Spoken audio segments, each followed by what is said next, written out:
Hello students, I welcome you in this online teaching learning process. Today is our topic Kaplan turbine and draft tube, which is related with the unit number 5 hydraulic turbines of subject fluid mechanics and machineries.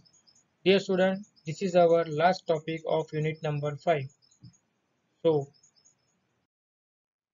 before proceeding to today's lecture, let's revise what we have studied in previous lecture. In previous lecture, we solved numerical on outward inward reaction turbine and Francis turbine. In the sense, inward turbine, reaction turbine and Francis turbine are same.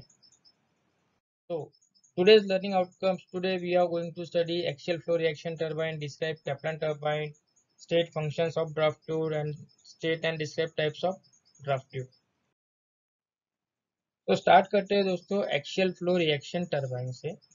तो axial flow reaction turbine, जैसे हम लोगों ने इसके पहले दो type के reaction turbine, impulse turbine और रिएक्शन टरबाइन पढ़े थे। तो इम्पल्स टरबाइन में हम लोगों ने पढ़ा था पेल्टन व्हील जो था वो इम्पल्स टरबाइन था, या उसी को दूसरा नाम था टेंजेंशियल फ्लो टरबाइन। उसके बाद में हम लोगों ने रिएक्शन टरबाइन पढ़ा था। रिएक्शन टरबाइन में हम लोगों ने इनवर्ड रिएक्शन फ्लो टरबाइन पढ़ा, आउटवर्ड रिएक्शन फ्लो टरबाइन पढ़ा। एक और टरबाइन पढ़ा था फ्रांसिस टरबाइन, जो कि पार्ट होता है इनवर्ड रिएक्शन फ्लो टरबाइन का। आज हम लोग पढ़ने वाले हैं कैप्लान टरबाइन, और कैप्लान टरबाइन ये जो पार्ट है ये एक्सियल फ्लो रिएक्शन टरबाइन का पार्ट है। तो एज इफ यू नो, आप सबको पता है कि what is mean by impulse and reaction. तो इम्पल्स मतलब वो टरबाइन होता है जिसका नोजल पे पूरे का पूरा प्रेशर एनर्जी कन्वर्ट हो जाता है काइनेटिक एनर्जी में। मतलब ब्लेड्स के ऊपर सिर्फ काइनेटिक एनर्जी आती है, प्रेशर एनर्जी आती नहीं है लिक्विड के फ्लो के साथ में।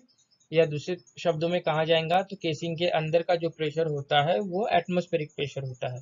मतलब केसिंग के बाहर में भी एटमॉस्फेरिक प्रेशर और केसिंग के अंदर में भी एटमॉस्फेरिक प्रेशर। उसी के उल्टा होता है रिएक्शन टरबाइन में। रिएक्शन टरबाइन ये एयर टाइट केसिंग होता है, और इसमें जब लिक्विड पेनस्टॉक के थ्रू केसिंग में आता है तो उसमें प्रेशर एनर्जी रहती है, और उसमें से कुछ part of pressure energy convert होती है काइनेटिक एनर्जी में, और बाकी की जो प्रेशर एनर्जी रहती है वो वैसी की वैसी रहती है टरबाइंस के अंदर। तो इन द सेंस मतलब रिएक्शन टरबाइन के बारे में बात करें तो उसमें केसिंग में प्रेशर अदर देन एटमॉस्फेरिक रहता है, और केसिंग के बाहर प्रेशर होता है एटमॉस्फेरिक। ये बेसिक डिफरेंस है इम्पल्स टरबाइन का और रिएक्शन टरबाइन का। तो आज का जो हमको टॉपिक पढ़ना है वो रिएक्शन टरबाइन का टॉपिक पढ़ना है, कैप्लान टरबाइन। और ये रिएक्शन टरबाइन के एक टाइप मतलब एक्सियल फ्लो रिएक्शन टरबाइन में आता है। तो एक्सियल फ्लो मतलब क्या होता है दोस्तों, तो लिक्विड आने से पहले एक्सिस पे रहेगा, यानी कि वर्क करने के पहले भी एक्सिस पे रहेगा और वर्क करने के बाद में भी थ्रू एक्सिस से वो बाहर जाएगा। तो देखिए ये डायग्राम अच्छे से समझिए, ये डायग्राम बहुत इंपॉर्टेंट है। ठीक है, ये डायग्राम क्या होता है, ये कैप्लान टरबाइन का डायग्राम है। ठीक है, इसको हम लोग आगे डिटेल में देखेंगे। इसमें कुछ पार्ट्स मैं बता देता हूँ। ये शाफ्ट है जो कि जनरेटर के साथ कनेक्ट होता है, इसको हब कहा जाता है।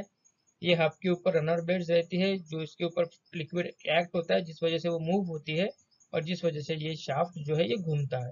हब घूमता है और हब के साथ में शाफ्ट घूमता है। इसके पहले ये गाइड बेड्स है, और ये जो बाहर का पार्ट है ये स्क्रॉल केसिंग है। ठीक है ना, स्क्रॉल केसिंग मतलब जिसमें एक साइड उसका वॉल्यूम एरिया ज़्यादा रहेगा, दूसरे साइड में एरिया कम रहेगा। और नीचे जो ये पार्ट लगा हुआ है ये ड्राफ्ट ट्यूब है। ड्राफ्ट ट्यूब का पर्पस आप सभी को पता है, ये क्या करता है, तो टरबाइन को टेल लेवल से ऊपर रखता है। ठीक है, तो देखिए यहाँ पे in axial flow reaction turbine water flow through parallel to the axis of the rotation of the shaft. ये सबसे इंपॉर्टेंट लाइन है इसकी। एक्सियल फ्लो रिएक्शन टरबाइन में क्या होता है, पानी एक्ट होने के पहले भी एक्सिस से आता है। मतलब देखिए स्पेसिंग से जो पानी आ रहा है तो ब्लेड के ऊपर डायरेक्ट नहीं जा रहा है, पहले वो एक्सिस पे आ रहा है, फिर ब्लेड्स पे आ रहा है, और फिर ब्लेड को छोड़ते हुए थ्रू एक्सिस से ही बाहर जा रहा है। मतलब ब्लेड रनर ब्लेड पे पानी आने के पहले भी एक्सिस पे रहेगा, रनर ब्लेड को छोड़ने के बाद भी पानी एक्सिस से ही बाहर जाएगा। तो इस वजह से इसको कहा जाता है एक्सियल फ्लो रिएक्शन टरबाइन।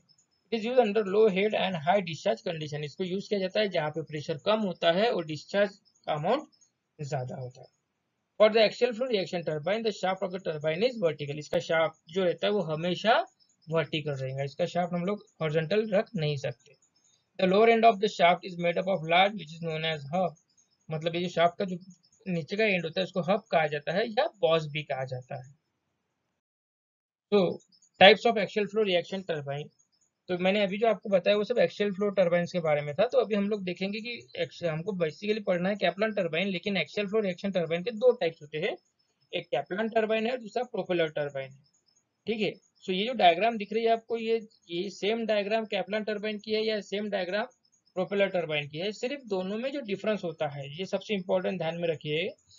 जो कैप्लान टरबाइन और प्रोपेलर टरबाइन है, ये दोनों भी एक्सियल फ्लो रिएक्शन टरबाइन है, बट इन दोनों में एक छोटा सा डिफरेंस है कि प्रोपेलर टरबाइन में ये जो विंग्स है या ब्लेड्स है, ये दिख रहे हैं ना आपको, ये हब है, ये ब्लू कलर का जो है ये हब है या बॉस बोलते हैं, ये शाफ्ट है जिससे जनरेटर में कनेक्ट होता है, और ये ब्लेड्स है जिसके ऊपर पानी एक्ट होता है, जिस वजह से हब घूमता है, और हब घूमने की वजह से शाफ्ट घूमता है। ठीक है, और शाफ्ट की वजह से इलेक्ट्रिसिटी जनरेट होती है।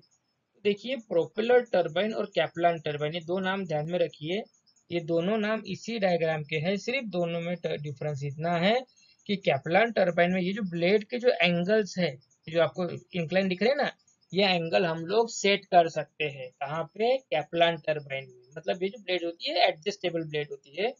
इसी के उल्टा प्रोपेलर टरबाइन में ये ब्लेड्स एडजस्टेबल नहीं होती, ये एक बार की फिक्स की तो ये हमेशा वैसी ही रहती है।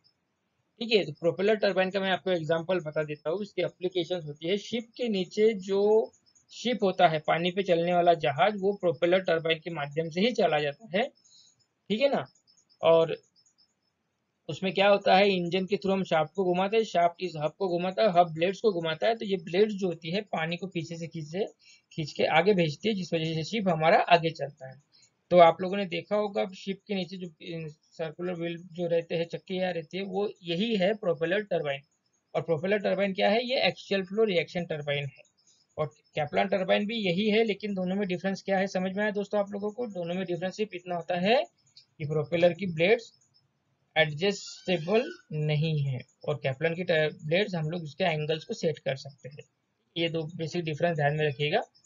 उसके बाद में देखिए, जो कंपोनेंट्स ऑफ कैप्लान टरबाइन है, scroll casing, guide went mechanism, hub and vents, runner, draft tube, सब मैकेनिज्म यानी सब कंपोनेंट्स वही है जो हम लोगों ने इसके पहले फ्रांसिस टरबाइन में देखे थे। ठीक है। तो ये कैप्लान टरबाइन का एक्चुअल डायग्राम है, देखिए। ठीक है, ये गाइड वेंट्स है, मतलब गाइड ब्लेड्स है, ये एक्चुअल ब्लेड्स है, रनर ब्लेड्स, ये हब है रेड कलर का, और ये शाफ्ट है। पानी देखिए, ये जो एरो दिखा रहा है, ये पानी का एरो है या लिक्विड का एरो है, मतलब ब्लेड पे आने से पहले ये एक्सिस पे रहता है, ब्लेड से छोड़ने के बाद भी ये एक्सिस पे रहता है। और ये जो नीचे का पोर्शन है, ये ड्राफ्ट ट्यूब है दोस्तों। तो आगे बढ़ते हैं। तो these are the main components of Kaplan turbine. Scroll casing, सब क्या है, अभी स्क्रॉल केसिंग वगैरह क्या होता है सब आपको पता है, गाइड वेंस भी पता है, ड्राफ्ट ट्यूब भी पता है, रनर्स भी पता है, हब भी पता है। हब सिर्फ ये नया पार्ट है, हब मतलब it's a part of the runner in which blades are to be mounted. तो ये जो सेंटर वाला पार्ट होता है इसको हब कहा जाता है, इसके ऊपर ब्लेड्स माउंटेड होते हैं, तो ब्लेड्स मतलब ये रनर ब्लेड्स। ठीक है ना। आगे बढ़ते हैं। वर्किंग ऑफ कैप्लान टरबाइन, तो देखिए बहुत सिंपल वर्किंग है। हमें क्या करना है, ये शाफ्ट को रोटेट करना है। शाफ्ट को रोटेट करने के लिए ये हब है, हब के ऊपर ये रनर ब्लेड्स है, और रनर ब्लेड्स के आगे गाइड ब्लेड्स है, और यहाँ पे स्क्रॉल केसिंग है। ठीक है, बॉटम में है ये ड्राफ्ट ट्यूब। तो लिक्विड क्या होता है, पेन स्टॉक के थ्रू स्क्रॉल केसिंग में आता है। स्क्रॉल केसिंग में आपको पता है कि स्क्रॉल केसिंग का जो एरिया होता है वो धीरे धीरे, वॉल्यूम जो होता है वो धीरे धीरे छोटा होता है, जिस वजह से pressure energy is converted into kinetic energy. और ये जो काइनेटिक एनर्जी है ये गाइड ब्लेड वेंस के ऊपर जाती है। गाइड वेंस उसको डायरेक्शन देती है कि उसको किधर जाना है, तो गाइड वेंस उसको इस एक्सिस पे भेजती है, और ये एक्सिस से लिक्विड टर्न करके रनर ब्लेड्स के ऊपर जाता है। रनर ब्लेड्स के ऊपर लिक्विड एक्ट करता है, तो रनर ब्लेड्स हब के साथ में अटैच होती है, जिस वजह से ये हब को घुमाती है। हब के ऊपर शाफ्ट है, शाफ्ट भी उसकी वजह से घूमता है। ठीक है। तो उसके बाद में क्या होता है कि ये हाई प्रेशर जो लिक्विड आता है, ये अपना प्रेशर सब एनर्जी इन ब्लेड्स पे डालता है, जिस वजह से शाफ्ट घूमता है, जिस वजह से ये जो प्रेशर होता है ये डाउन हो जाता है, डाउन होकर वो नीचे उतरता है। तो देखिए, इस प्रेशर का जब वो नीचे उतरता है, तो वो प्रेशर हम लोग क्या करते हैं, लिक्विड को टेल रेस के थ्रू हम लोग बाहर भेजते हैं इरिगेशन वगैरह के पर्पज के लिए। ठीक है ना। लेकिन टेल रेस के ऊपर जो प्रेशर होता है वो एटमॉस्फेरिक प्रेशर होता है ना। तो अगर यहाँ पे लो प्रेशर है और ये एटमॉस्फेरिक प्रेशर, मतलब ये हाई प्रेशर हो गया, लो प्रेशर हो गया, तो ये पानी यहाँ से बाहर ना निकलते हुए पानी वापस अंदर आएगा। तो ऐसा नहीं होना चाहिए, इसके लिए यहाँ पे ड्राफ्ट ट्यूब का यूज किया जाता है। ये जो पोर्शन है ये ड्राफ्ट ट्यूब है। इसके दो फंक्शंस होते हैं। एक तो ये क्या करता है कि यहाँ से जो पानी है इसको खींच के वो बाहर कर देता है। क्यों बाहर, कैसे बाहर करता है? क्योंकि देखिए यहाँ पे इसका एरिया छोटा है यहाँ पे, और इधर जो एरिया है वो बड़ा है। बड़ा एरिया होने की वजह से, बड़ा वॉल्यूम होने की वजह से अमाउंट ऑफ लिक्विड यहाँ पे ज़्यादा होगा, अमाउंट ऑफ लिक्विड मास ज़्यादा होगा, वॉल्यूम ज़्यादा है, मास ज़्यादा है तो प्रेशर ज़्यादा है। यहाँ पे वॉल्यूम कम, मास कम तो प्रेशर कम। तो ये छोटे कम प्रेशर को हाई प्रेशर में कन्वर्ट करता है और फिर थ्रू टेल रेस वो बाहर भेज देता है। ठीक है दोस्तों, समझ में आप सभी लोगों को? तो सिंपली इतना ध्यान में रखना कि ये स्क्रॉल क्रशिंग के थ्रू गाइड वेंस पे लिक्विड आता है, फिर एक्सिस पे आता है, एक्सिस से ब्लेड्स के ऊपर, ब्लेड्स के थ्रू थ्रू एक्सिस से फिर वो बाहर चला जाता है। ठीक है, ये वर्किंग है कैप्लन टर्बाइन का।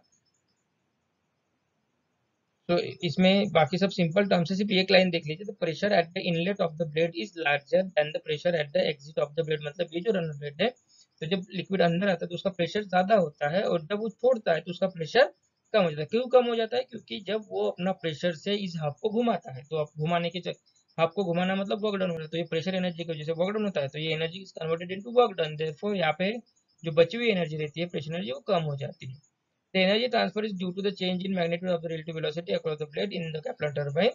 The runner blades are adjustable and can be rotated about their pivoted fixed to the boss of the runner. तो ये जो रनर ब्लेड है ये एडजस्टेबल होती है बोलता है, जो मैंने आपको बताया कि कैप्लन में और प्रोपेलर में जो मेन डिफरेंस है कि इसकी ब्लेड्स एडजस्टेबल होती है। The blades are adjustable automatically by the servo mechanism, और ये ब्लेड्स को हम लोग एडजस्ट कर सकते हैं with the help of servo mechanism, वो ऑटोमेटिकली एडजस्ट हो जाता है।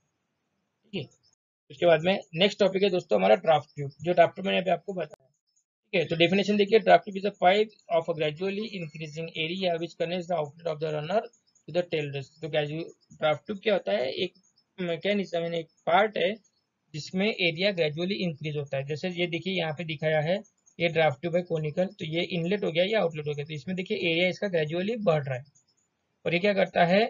रनर्स को, मतलब ये जो पार्ट है ये रनर हो गया, इसको टेल रेस से कनेक्ट करता है। One end of the draft is connected to the outlet of the runner while other end of the is submerged below the level of the water in the tail race. तो एक and इसका runner को connect होता है outlet को, और दूसरा and उसका सबमर्ज मतलब पानी में डूबा हुआ रहता है below the level of water in the tail race. तो ये टेल रेस तक उसका पानी में डूबा हुआ रहता है। Why it is needed? इसकी जरूरत क्या है?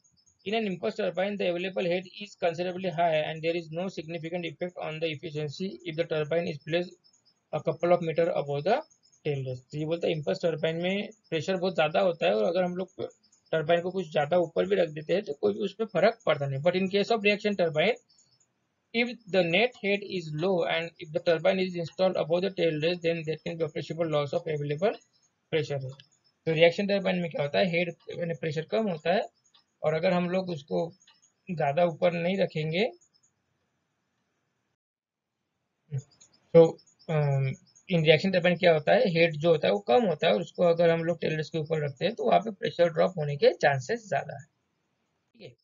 Function of draft tube, the primary function देखिए, the primary function of the draft tube is to monitor the influx of the water. मतलब पानी का मूवमेंट वो मॉनिटर करता है ड्राफ्ट ट्यूब। दूसरा फंक्शन है इसका, the turbine has sometime called as a tail rest which is lowest portion of the dam and construction projected where water pools.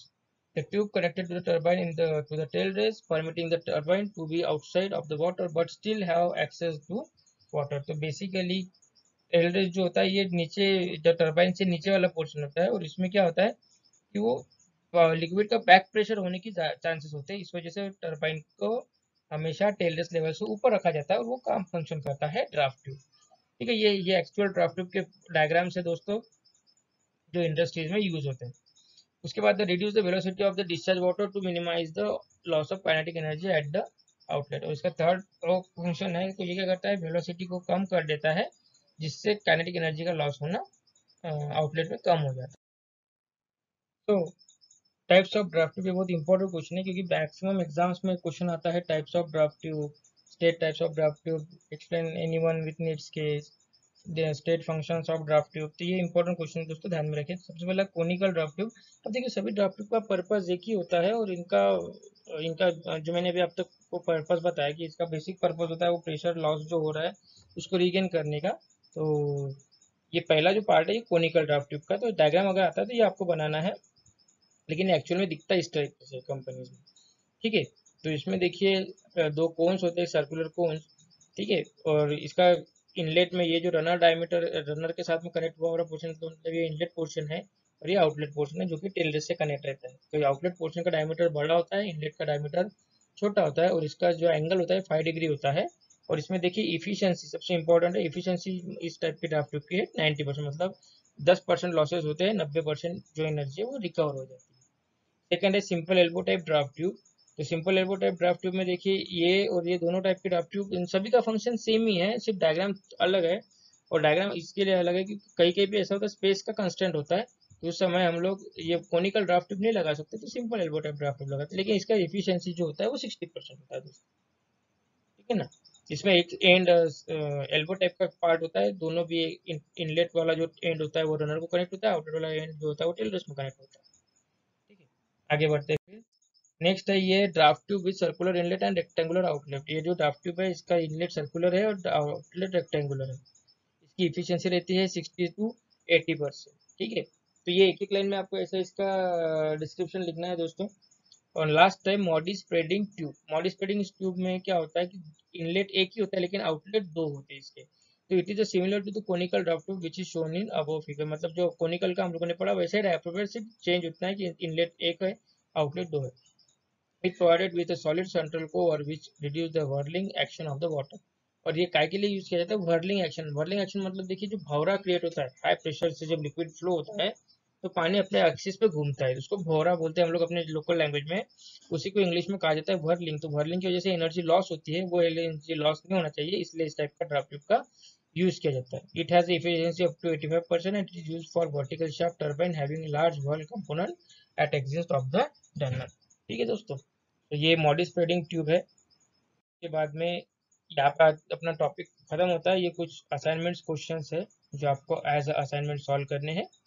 Thank you very much. Next topic रहेगा हमारा इस unit के ऊपर test number 5, और फिर हम लोग start करेंगे हमारा लास्ट यूनिट पंप्स।